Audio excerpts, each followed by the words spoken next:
Keris Empu Gandring adalah pusaka termasyhur dalam sejarah berdirinya Kerajaan Singasari di Jawa Timur.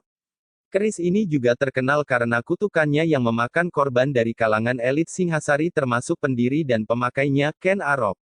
Keris ini dibuat seorang pandai besi yang dikenal sangat sakti, Empu Gandring. Keris ini dibuat atas pesanan dari Ken Arok yang meminta jadi dalam satu malam. Mustahil pekerjaan berat ini bisa dirampungkan seorang empu, pandai besi yang sakti. Dengan segenap kekuatan gaib dan kemampuan yang dimilikinya, Empu Gandring pun menyanggupinya. Konon Empu Gandring melakukan tirakat, puasa dan ritual khusus sebelum memilih bahan untuk membuat keris tersebut agar keris tersebut bertuah. Empu Gandring memilih batu meteor sebagai bahan untuk kerisnya sehingga memiliki aura yang tinggi. Setelah keris terbentuk, Empu Gandring mencelupkan keris yang masih panas tersebut ke dalam bisa ular. Setelah selesai menjadi keris dengan bentuk dan wujud yang sempurna bahkan memiliki kemampuan supranatural yang konon dikatakan melebihi keris pusaka masa itu. Empu Gandring menyelesaikan pekerjaannya membuat sarung keris tersebut. Namun belum lagi sarung tersebut selesai dibuat, Ken Arok datang mengambil keris tersebut yang menurutnya sudah 1 hari dan harus diambil.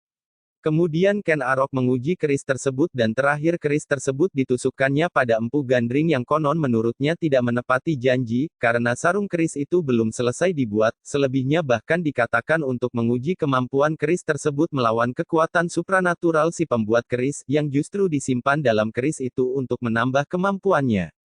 Dalam keadaan sekarat, Empu Gandring mengeluarkan kutukan bahwa keris tersebut akan meminta korban nyawa 7 turunan dari Ken Arok. Dalam perjalanannya, keris ini terlibat dalam perselisihan dan pembunuhan elit kerajaan Singasari. Yang pertama terbunuhnya Tunggul Ametung. Tunggul Ametung merupakan kepala daerah Tumapel Cikal Bakal Singasari, saat itu adalah bawahan dari kerajaan Kadiri yang diperintah Kertajaya dengan gelar Dandang Gendis, raja terakhir kerajaan ini. Tumapel sendiri adalah pecahan dari sebuah kerajaan besar yang dulunya adalah kerajaan Jenggala yang dihancurkan Kadiri, di mana kedua-duanya awalnya adalah satu wilayah yang dipimpin oleh Airlangga. Ken Arok membunuh Tunggul Ametung untuk mendapatkan istrinya yang cantik, Ken Dedes. Ken Arok sendiri saat itu adalah pegawai kepercayaan dari Tunggul Ametung yang sangat dipercaya. Latar belakang pembunuhan ini adalah karena Ken Arok mendengar dari Brahmana Loh Gawe bahwa, barang siapa yang memperistri Ken Dedes akan menjadi raja dunia. Sebelum Ken Arok membunuh Tunggul Ametung, keris ini dipinjamkan kepada rekan kerjanya, yang bernama Kebo Ijo yang tertarik dengan keris itu dan selalu dibawa kemana-mana untuk menarik perhatian umum. Bagi Ken Arok sendiri, peminjaman keris itu adalah siasat agar nanti yang dituduh membunuh Tunggul Ametung adalah Kebo Ijo.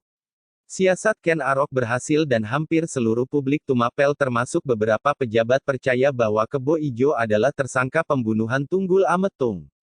Ken Arok yang saat itu adalah orang kepercayaan Tunggul Ametung langsung membunuh Kebo Ijo yang konon, dengan keris pusaka itu.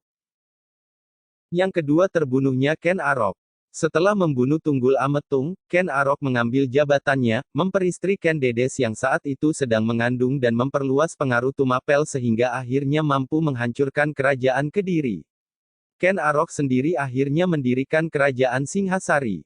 Rupanya kasus pembunuhan ini tercium oleh Anusapati, anak Ken Dedes dengan Tunggul Ametung. Anusapati, yang diangkat anak oleh Ken Arok mengetahui semua kejadian itu dari ibunya, Ken Dedes dan bertekad untuk menuntut balas. Anusapati akhirnya merancang pembalasan pembunuhan itu dengan menyuruh seorang pendekar sakti kepercayaannya, Ki Pengalasan. Pada saat menyendiri di kamar pusaka kerajaan, Ken Arok mengamati pusaka kerajaan yang dimilikinya. Salah satu pusaka yang dimilikinya adalah keris tanpa sarung buatan Empu Gandring yang dikenal sebagai keris Empu Gandring. Melihat ceceran darah pada keris tersebut, ia merasa ketakutan terlebih-lebih terdengar suara gaib dari dalam keris tersebut yang meminta tumbal. Ia ingat kutukan Empu Gandring yang dibunuhnya, dan serta-merta mebantingnya ke tanah sampai hancur berkeping-keping. Ia bermaksud memusnahkannya. Namun ternyata keris tersebut melayang dan menghilang. Sementara Anusapati dan Ki Pengalasan merancang pembunuhan tersebut, tiba-tiba keris tersebut berada di tangan Anusapati. Anusapati menyerahkan keris kepada Ki Pengalasan yang menurut bahasa sekarang, bertugas sebagai eksekutor terhadap Ken Arok. Tugas itu dilaksanakannya, dan untuk menghilangkan jejak, Anusapati membunuh Ki Pengalasan dengan keris itu. Yang ketiga terbunuhnya Anusapati. Anusapati mengambil alih pemerintahan Ken Arok, tetapi tidak lama. Karena Tohjaya, putra Ken Arok dari Ken Umang akhirnya mengetahui kasus pembunuhan itu. Dan Tohjaya pun menuntut balas. Tohjaya mengadakan acara sabung ayam kerajaan yang sangat digemari Anusapati. Ketika Anusapati lengah, Tohjaya mengambil keris Empu Gandring dan langsung membunuhnya di tempat. Tohjaya membunuhnya berdasarkan hukuman di mana Anusapati diyakini membunuh Ken Arok. Setelah membunuh Anusapati, Tohjaya mengangkat dirinya sebagai raja menggantikan Anusapati. Tohjaya sendiri tidak lama memerintah. Muncul berbagai ketidakpuasan baik di Kalangan rakyat dan bahkan kalangan elit istana yang merupakan keluarganya dan saudaranya sendiri, di antaranya Mahisa Campaka dan Dyah Lembutal. Ketidakpuasan dan intrik istana ini akhirnya berkobar menjadi peperangan yang menyebabkan tewasnya Tohjaya. Setelah keadaan berhasil dikuasai, tahta kerajaan akhirnya dilanjutkan oleh Ranggawuni yang memerintah cukup lama dan dikatakan adalah masa damai kerajaan Singasari. Sejak terbunuhnya Tohjaya, keris Empu Gandring hilang tidak diketahui rimbanya. Yang keempat, 7 keturunan Ken Arok. Beberapa sumber spiritual menyebut, keris Empu Gandring ini sebenarnya tidak hilang. dalam arti hilang musnah. Musnah dan benar-benar tidak ketahuan keberadaannya. Di akhir hayatnya di ujung keris buatannya sendiri, Empu Gandring mengutuk Ken Arok bahwa keris itu akan menelan korban 7 turunan Ken Arok.